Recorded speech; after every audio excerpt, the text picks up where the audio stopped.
Hello and welcome to an overview of Oprah's next chapter. My name is Marilyn Devonish. I'm the founder of transformationstm.com, and what I'm sharing with you today is my interpretation of one of the shows that I sat down and watched on what I'm now calling the Super Soul Sunday, because here in the UK we are lucky enough to get 3 hours of back-to-back Oprah Winfrey every single Sunday morning, and this is one of the shows that I was watching recently. The next chapter I'm going to be talking about today is with Fergie, and that's not the royal Fergie. This is Fergie from the Black Eyed Peas. And Fergie was talking about her career. She was talking about her marriage to Josh Duhamel. Of course, Oprah Winfrey was, asking the questions. And also she was there on the vineyard with her family, so her mum and her dad and her sister. For those of you who prefer reading, you will find a written version of this blog on my blog site, marilyndevonish.com, so www.marilyndevonish.com, and Marilyn is Marilyn, Devonish, Devonish, and that's all one word. So depending on your modality and preference in terms of learning style, please feel free to head over to the blog and have a read of what I'm about to share with you. For copyright reasons, of course, I'm not going to be sharing the actual TV recording. However, there are lots of sound bites and pictures and stills from that. And in terms of what I have in store for this vlog, Fergie really sort of opens up about her life and the drug taking and the crystal meth. She talks a bit about her early insecurities, the seemingly false start with her career. There's also quite an emotional piece where she talks about facing the death of her father, and also the allegations of infidelity in her marriage, and then really kind of rounding off with the place she now finds sanctuary, and really just sort of sharing how she kind of got through all of that. And before we get started with just sharing some of those insights, what I'd love you to do is just maybe hit the pause button and take a moment to think about what would you like to take away from this recording, bearing in mind what I've said we're going to be talking about here today. And what would cause you to say that this has been a worthwhile and valuable use of your time? And, probably going to see if I can keep this down to sort of 20 minutes or so, 15, 20 minutes. We'll see how we go. And the reason I ask you to do that, because from my NLP days, we talk about something called the RAS, the Reticular Activating System. And that's the part of your brain which, when you tell it what you are looking for, it is like a magnet, like a heat-seeking device, and it will go out and it will find the things that are relevant to you and it will draw them into you. So if maybe you're looking for some ideas, you're looking for potential solutions, you want to get a sense of how something you've been through, how have other people dealt with that, you maybe just want to put that out there so that as I'm sharing some of the insights that I picked up and the way that I interpreted it, it may be that it's useful to you in that context as well. So maybe just press the pause and just jot down just one or two things that you'd love to take away from what I'm about to share with you. And before we go any further, for people who are thinking, well, who's Marilyn Devonish? Just very briefly, I had, quite a traditional background. I did a business studies degree, did a postgraduate marketing diploma with the Chartered Institute of Marketing. After many years of working as what I would call a glorified secretary, and there's nothing wrong with being a secretary, best skills I've ever learned, and I've used those skills to this day, I decided I wanted to just, give that up and do a proper job and become an accountant.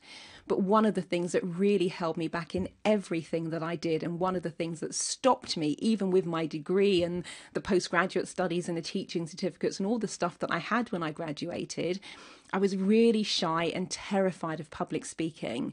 And so it was one of the things that I realized was going to be a block and a barrier in my career. And I thought, really, that's it. So over the years, having realized that there was this big block, I've done many things. I've become a, master practitioner and trainer in NLP and hypnosis and timeline therapy. I've been working as a coach, both executive and life coach, since the year 2000, and also do a number of different modalities, including HUNA, DNA theta healing, EFT, emo trance, energetic NLP, access consciousness. You name it, I've probably kind of studied it in some way, shape or form over the years. And I still like to keep the business side going. So I also work as a Prince 2 project manager. and a management consultant going into organizations and designing and delivering trainings. And for those of you with pretty good eyesight, the little pink dot there in the corner of the screen, that's me on stage. So as you can see, I overcame the nerves and the anxiety and the terror of public speaking. And that's now one of the things that I do for a living.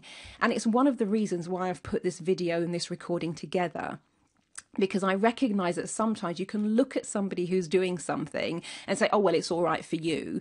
And I wanted people really just to know that no matter what your starting point is, if there is something that you want to do and you have the skill and the ability to go out there and learn it, it's possible to change. So just a little bit about my kind of potted history, if you like.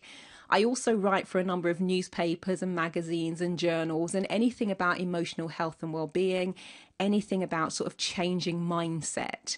With that in mind, some of my clients call me the transformation lady, in terms of they'll sit down, have a conversation with me, even if it's just 5 or 10 minutes. And by the end of that time, in some way, shape, they are transformed. I'm also known as the Mind Alchemist, the Mind Magician.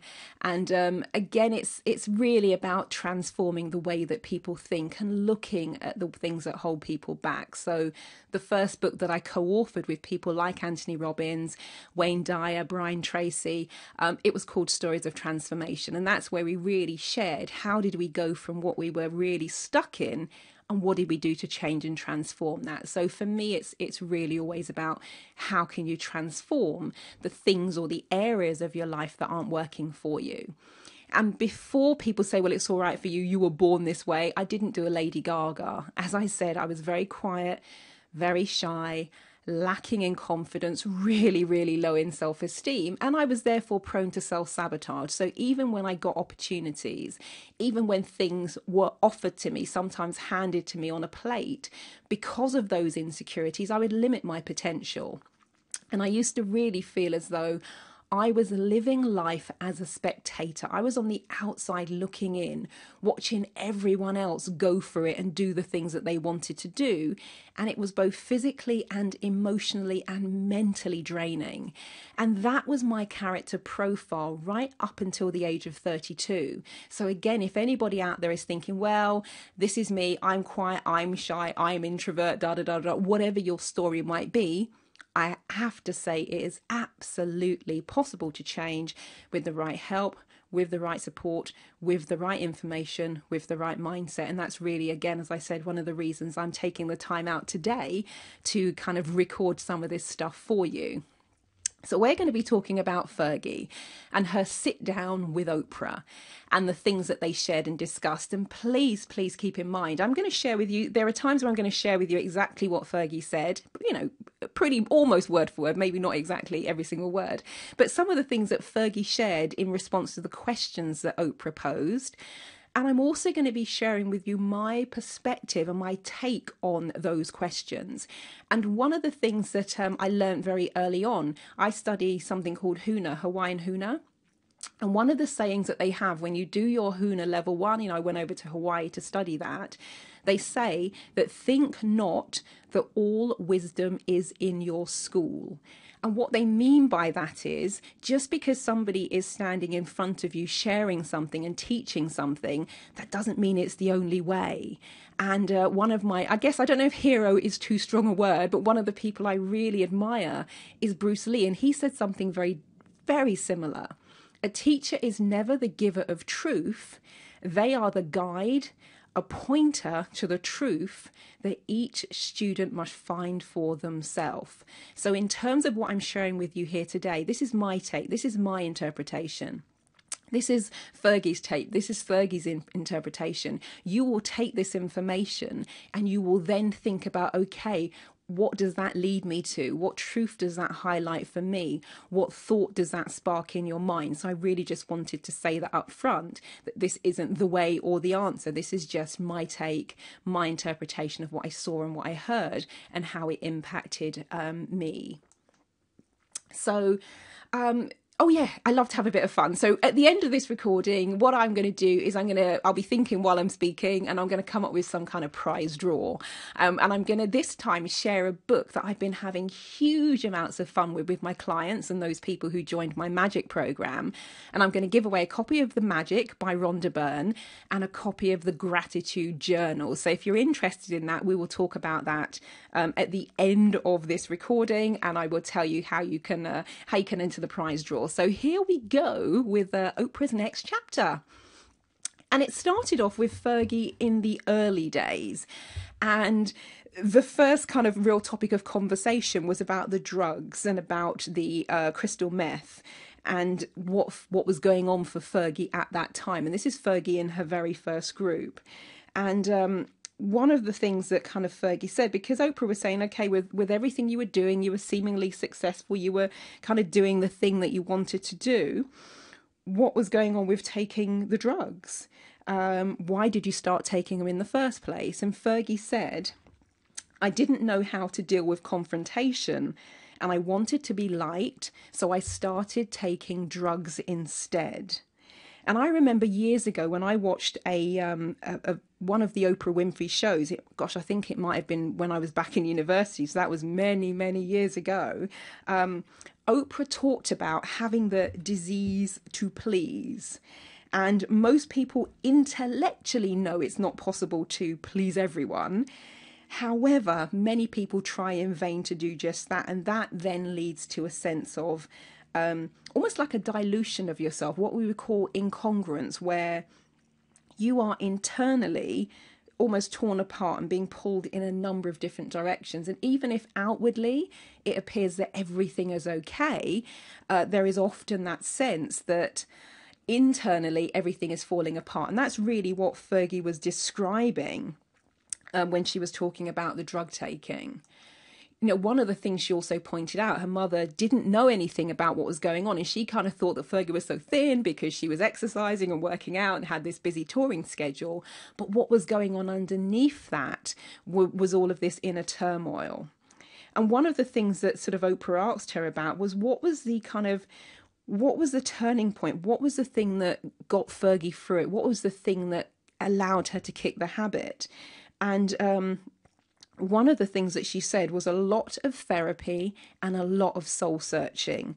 And of course, as a coach and a therapist, I am always delighted when people open up in the ways that they've been helped with this kind of approach. Because I know when I started, 13 some years ago now, back in the year 2000, coaching and therapy was still a sort of cloak and dagger affair where people would come to see me in secret. And in some respects, that's still true, actually. Many people don't want other people to know they're receiving help in achieving their goals and aims. However, bit by bit, those walls of embarrassment are slowly and surely being broken down. And when you've got people like Fergie saying therapy was one of the things that helped her through, that was really kind of quite powerful for me. And in terms of the turning point, and I'm going to kind of read this to you pretty much in its entirety as Fergie kind of spoke it herself. She said, it was when I started hallucinating that I was having conversations with God and that people were after me. One day I decided to give up the drugs. I was in a church and I believed that the FBI and a SWAT team were waiting outside to get me. I promised that if I went outside and there was no FBI and no SWAT team, I would give up. And there was no SWAT team and no FBI outside of the church. So I kept my promise and I gave up. And that's really how Fergie sort of really got through that time. And I know for many addicts, people sometimes say, well, how can your family not know? And with somebody like Fergie, of course, she's busy, she's on tour. But even addicts who are connected to their family, seeing them on a regular basis, who don't have a lot of reason to be away traveling, it's quite common that the family and the people closest to you don't know what's going on, because addicts are very good at hiding what they're doing. And as is often the case, many families will, if they do know, will try and do something to help. But oftentimes the addict themselves has to find their own crucible moment in order for that journey of kind of recovery. And for Fergie, it was being in that church and saying, okay, hold on. if what's going on in my mind isn't really happening in real life, that's it for me now. I'm giving up. So, that was really quite a sort of a nice way to lead into what we're about to talk about. One of the things that Oprah asked was, how did she come to be working with the Black Eyed Peas? And also, how do you get to a point where you think, hey, I've achieved it? And I think this photo is a still from a flash mob that the Black Eyed Peas did. I believe it was to open season 25 of the Oprah Winfrey Show. And Fergie said, it was in this moment I looked out into the crowd, and for the first time in terms of our performance, we were outperformed by the audience. And if you haven't seen it, look it up on YouTube. Just type in Oprah Black Eyed Peas flash mob, you will find it. And it's a beautiful kind of piece of footage. And in terms of the Black Eyed Peas, in terms of getting into the group, one of the things, and I'll read it to you as Fergie said it, because I just thought this was so cool in terms of just being bold and knowing what you want. She said she had been doing some support work for the Black Eyed Peas, and the girl group that she was in, and that's the picture you saw earlier, was coming to an end. So she just went up to the guys and said, I went up to them and I said, excuse me. The group I am in is separating and I want to work with you. And that was it. It was like, whoa. And oftentimes you see people like Fergie and you think, well, she's an overnight success.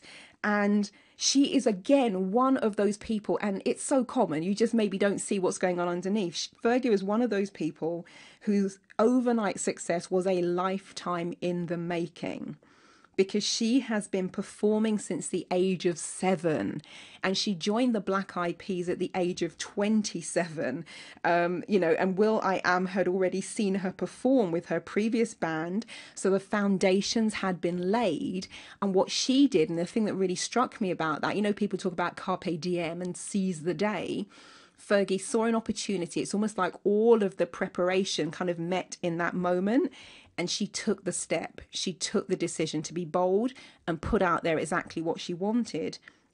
And that's kind of how that whole collaboration sort of came to being. And then as they sat down and Fergie was talking about her life and those kind of, some people call it coincidences. I call it synchronicity, where the things just seem to align and come into being. And the next thing that Fergie and Oprah talked about was, how did she meet her husband, Josh? How did they come to be together? What was the story there? And both of them, and it was so beautiful, both of them said that it was divine. It was almost like divine intervention in terms of, how that came into being. Here's kind of, it was a little line from what they said. They said, there is no coincidence, ... It's all divine. And I thought that was absolutely kind of beautiful. And, Fergie got a bit sort of choked up when she talked about their relationship. And then they shared really interesting story about how they met. And at that time, Josh was working on a show called Las Vegas. He was doing an interview for In Style magazine. And he said, and he thought it was off the record, that he had a crush on Fergie from the Black Eyed Peas. And, didn't really think anything of it. Also, when they were putting the show together, often they would have musical guests because it was set in a Las Vegas casino. And Josh suggested inviting the Black Eyed Peas to be the musical guest. And really, again, it was one of those, this will be a good idea. What happened then was the Black Eyed Peas said yes. And this is the moment where Fergie meets James Caan on the set of Las Vegas. And at the same time that the Black Eyed Peas were going to be appearing on Las Vegas, the InStyle magazine article had been published. It was on newsstands and Fergie had seen a copy. And, she was reading it and says, hey, Las Vegas, is that the show that guy is on? And she said she just sort of thought, okay, I'm single. I'm just going to remain open. And this is that moment where Josh first lays eyes on Fergie and the Black Eyed Peas arriving at Las Vegas. And that is how the relationship started. That's where it all came together. The throwaway comment about him having a crush, Fergie having the thought of, oh, that guy, I'm single, I'll remain open. The magazine being on the newsstand at the exact time that the Black Eyed Peas were going to be on Las Vegas, they both just said it was some sort of divine intervention. And of course, that meeting then led to Fergie walking down the aisle. This is Fergie with her father, and the two of them sort of getting married. And I just thought that was such a beautiful story of, I often say what will be will be. And I'm pretty impatient. I want something and I want it now. And I often have to remind myself, you know what, sometimes you be clear about what you want, you take the action that you need to take, and there's also going to be some element of divine intervention. And I'm often reminded of that and have to remind myself of that. And then sort of, they sat down and they talked about the whole thing around the allegations surrounding the infidelity, where Josh had been accused of having an affair with a stripper that he met in a strip club. And they sat down and talked a bit about that as well. And they both said that it was one of those things that with hindsight, they are happy that it happened. And it's one of the things that has brought them closer together. And this is what Fergie said. When you go through difficult times, it's made us stronger as a couple and as a unit. We're stronger today because of anything difficult. We communicate. We went through a lot of therapy, and we have now a spiritual partnership. And that's where the deeper love comes in. The fun, the flirting is all good. And the spiritual side is where the deeper love comes in. And I thought that was just really kind of beautiful, because having, you know, had a partner that's cheated on me in the past, it's one of those make or break things. And some people, that's it. It's never going to go any further. Even if the allegation wasn't true, sometimes that seed of doubt is cast and people can't get beyond that. One of the things that Josh said, because Oprah was saying to Josh, how did this affect you? And he said, that moment, it put me in check. And it made me ask, what kind of man do I want to be? He then goes on to say, now I'm actually happy that it all happened. As much anger as I carried around it, I am glad it all happened. Because it was one of those things that made them reevaluate where they're at and made them look at the relationship and that whole thing. If you know, I listened to Dr. Wayne Dyer on one of the Oprah shows as well, and he talked about the importance of communication, and this is really what they found when they were kind of going through that time. And then Fergie started talking about her family, and particularly her father, and he was diagnosed years ago. And he was one of the men, he didn't want to go to the doctor. He didn't want any medical treatment. He was kind of in the mindset that, look, you know, I'm getting to a certain age. If I'm ill, that's fine. I'll just go. And Fergie said, no, we've got too much to do. I've just bought you this vineyard. We want to live our lives together. So you're unwell. The family rallied round and they insisted that he go for treatment. And now they're enjoying that life that they have together, of strolling through the vineyard, of sharing everything that the success that she's has afforded to her. And she said it was one of those times where they really had to just start reevaluating kind of what was important and what she wanted to kind of get out of life. And I thought that was absolutely lovely that the family decided, no, you're not leaving yet. There is too much more for us to do. And, you know, Fergie quite understandably got a little bit emotional at the thought of her father not being there. And so she does not know what she would have done without him at that particular point in her life. And it was, again, for me, I loved the power of intention. And they decided he was going to be fine. They decided he was going to get through whatever it was he was going through. And that's exactly what happened. And in terms of the vineyard, that's now going strong. And one of the things that they did is they sat down sort of, you know, over lunch and just kind of had a chat. And Fergie was saying, Oprah was saying, well, you know, what's important to you? And Fergie's answer was very short and very sweet. She said, family, family, family. That was it. And as they sat down to lunch, as they enjoyed the vineyard, as they enjoyed each other's company, it was really clear and evident to see that that was true.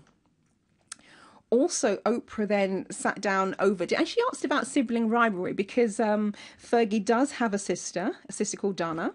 And she said, were you in Fergie's shadow or were you in her light? And I thought that was a really beautiful question, because there is often, and I guess it's a media thing as well, the media like to do comparisons. If you've got siblings, one of them is very successful, very public, the other is more in the background, more in the limelight. They like to make something of that. And Dana's answer was beautiful.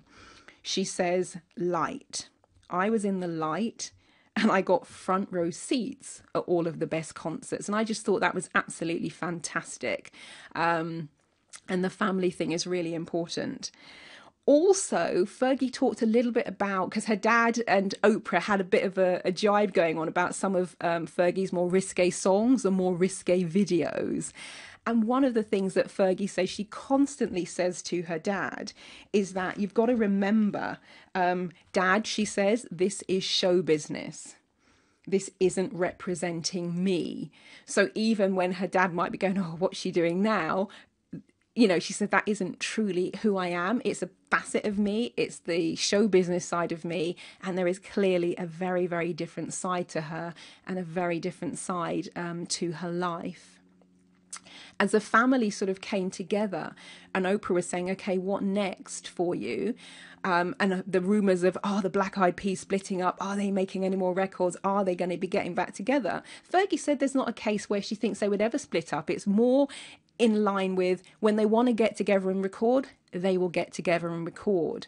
And following on from her comment about family, she basically said after all of the touring, after all of the traveling, after everything that she's been through, she says, I was on tour for all of those years, so now is the gravy. It's almost like the icing on the cake, the time where she gets to stop and take stock and be with her family and enjoy everything that she's been working towards since the age of 7. And one of the things Oprah was saying about, what was Fergie like growing up? And her mother said, I always knew that normal was not enough for her. She just said she just knew there was something about Fergie where it was going to have to be bigger, it was going to have to be different, and she was going to have to be herself. And that's exactly what she nurtured her in. And that's, as we see now, that's the net and the end result. And I know from the stuff, even the conversations and the interactions I've been having on Facebook this past couple of weeks, I think the key theme that comes through for me is the importance of individuality, the importance of being yourself, how futile it is to try and please everyone, because that really just kind of leads nobody anywhere. And again, it was one of those things that really came through, that they had to honour the individual that Fergie was and allow her then to kind of forge her path. And I thought that was absolutely beautiful. And then Fergie, they talked about, as we kind of bring it to a close, Oprah said, who are you? And Fergie said, I'm a daughter. I'm a wife, I'm a sister, I'm a friend, I'm a relative, and I'm just who I am. This is me. And she, there was a beautiful shot of her just in the middle of the vineyard, just kind of taking it all in and just being herself. And it's really wonderful when you see people who are comfortable in their own skin, because it means that you are much more resilient and you can take whatever it is that you think life is throwing at you. And I thought that was just sort of a kind of a beautiful way to sort of bring it all together. So I'd like to thank the TLC network here in the UK for bringing us 3 glorious hours of Oprah every Sunday morning. Of course, I would like to thank Oprah Winfrey for being out there and pioneering all of these years, sometimes amidst lots of criticism, bringing us kind of information that is nurturing to the mind, nurturing to the body, nurturing to the soul, and bringing that now in the new format that is the OWN network. One of the things I will say in terms of whatever is going on for you, I discovered early on when I very first sat in a personal development training that it's really important to get to the root of what it is for you, because you could spend years digging away at what I call presenting problems. But if you don't get to the root of what's going on, you could have a very long job ahead of you. And I loved that in the work I started finding, it was so easy to get to the root cause of things, because when you can pull something up at the root, it means that everything else that feeds into it and feeds off of it will then start to fall away and disappear. So, really, if there are challenges going on for you, just take a moment and start thinking about, okay, What is the thing that I need to change? What is the thing that I need to release? What is the thing that I need to be aware of, such that when I'm aware of that, and that is removed, that is resolved, that is healed, however you want to look at it, everything else will start to fall away. And it's a really kind of powerful place to start. One of the ways that I love helping people release is through something called Huna. And many people have heard of Huna, or they don't know they've heard of Huna. They've heard of Ho'oponopono, or the forgiveness process. So in case anyone has the same question that I get like 20 times a day, is Ho'oponopono Huna? It's the other way around. And what you've got here on screen, it's a copy of one of my Huna manuals that you get when you go over to Hawaii. This is just page 1. There's another page, it goes on over the page. And Ho'oponopono is it's a couple of pages in the book of Huna. For those of you who don't know what it is, it's basically a process where you, metaphorically speaking, construct a stage. You invite onto the stage all of the people that are relevant in your life, all of the people that have impacted you in some way, shape or form, whether you perceive that to be good, bad or ugly. You bring them onto this metaphorical stage. And there is a forgiveness process that you go through, and then you cut the old energetic ties and connections so that you can become more whole, you can become more of who you are, and not be held back so much by other people's judgments and thoughts and beliefs and limitations. So I would definitely recommend, as a starting point, if you're thinking, well, where do I start in terms of releasing some of the stuff that's holding me back? I would definitely recommend that is a good starting point. It's very easy to have someone take you through it. I've recorded an MP3 somewhere on my website. But if you want a copy of the MP3, just drop me an email and I will send it to you, and I'll give you email details in a few moments. So as we kind of bring this to a close, if you have any questions, any queries about this video, or any questions about how to let go of your old emotional baggage, or if you'd like a copy of the MP3, email Marilyn at transformationstm.com. And Marilyn is Marilyn, transformations, and it's all one word, TRANCEFORMATIONS, TM as in trademark. So Marilyn at transformationstm.com, and I will certainly do what I can to help you out. And I'd also like to leave you with a couple of coaching contemplations. And the reason I call them coaching contemplations is not so much, they're not questions to be answered in terms of, oh my God, I've got to find the answer. It's more putting it out there. Because oftentimes just having the thought and putting it out there is enough to start opening up the opportunities, enough to start drawing into you those things that could be potential solutions or the next step. So the first thing to consider, and just to kind of mull over, is where in your life are you doing something that you no longer want to do? And the reason I ask that is when the whole program started with Fergie, she talked about the taking of the drugs, and it was because she was doing something that she no longer wanted to do. And because she didn't know how else to deal with that conflict, she turned to drugs. Some people will turn to drink. Some people will turn to food. Some people will turn to sex. Some people will turn to kind of hiding themselves away and being a hermit. So whatever it is that you're turning to, if that applies, that's a really good starting point in saying, okay, what's going on? What's at the heart of this? What's at the root of this? The next thing I would say you maybe want to play around with is, are there areas in your life that you have been unable or unwilling to face? And again, one of the things for Fergie was that she couldn't face ending the life that she had created so that she could move on to something else. And again, there was the kind of the numbing of that with the drug taking. So just looking at, okay, what are you unable or unwilling to face? And the good news is, once you identify that, you can then start to do something about it. You can then start to identify solutions. You can then begin to start looking for the right support. The next thing to contemplate is, in which area of your life could you be more bold and seize the day? And if Fergie hadn't taken the opportunity to say, I want to work with you, in terms of the Black Eyed Peas, you know, fate and synchronicity and destiny probably would have got them together in some other way, or maybe it wouldn't have, she would have been on a different path. However, seizing the moment and speaking up right at that particular point in time, that's the thing that then moved her career onto a different trajectory. So just think about, is there an aspect of your life where you could be more bold, where you could seize the day, where you could take the opportunity? And many, many years ago, again, on one of the Oprah shows, she said something along the lines of, success is where preparation meets opportunity. And very clearly, Fergie had been preparing for that day since the age of 7. And many of you have been preparing for the thing that you were born to do all of your life. And then when that opportunity comes, you must seize the day. And the final thing just to contemplate is, I often say to my clients, take a moment to stop and sit back and join the dots. And one of the things that Steve Jobs says was, you can't join the dots going forwards. And what he meant by that was, you can't predict now where what you're doing right now, you can't predict where it's going to lead.